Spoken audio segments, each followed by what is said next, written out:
Tonight we're learning a City of Biloxi employee pressed charges against two frequent critics of the city. Jarrod Fusco and Yuri Petrini run social media pages that criticize the city, including this specific employee. Noah Noble explains.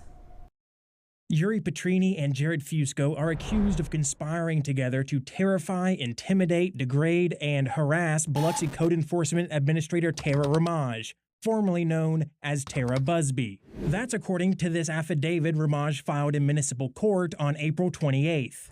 The allegations are tied to a post on Petrini's website, The People vs. Biloxi. The now-deleted article was titled The Crackhead of Code Enforcement. Ramage says Petrini used lewd and profoundly abusive language directed towards her. Phrases like mediocre-looking tramp and she's a single mom living a life that is the pure child of incompetence, bad decisions dressed with crack. Ramage says Fusco conspired with Petrini to weaponize that article and this follow-up post about another deleted article from Petrini described as an apology letter to Ramage. Tara Ramage is one of 5 people named in this federal lawsuit filed by Petrini in June 2025. He accuses Ramage of wrongfully issuing a stop work order for construction at Petrini's home on Beach Boulevard.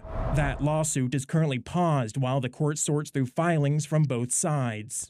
Petrini and Fusco were charged with obscene electronic communications on May 5th. Both were given a $1,000 bond and ordered to not have contact with Tara Ramage. Both Yuri Petrini and Jarrod Fusco are out on bond. They are due in court on May 11th, where they will both enter their pleas.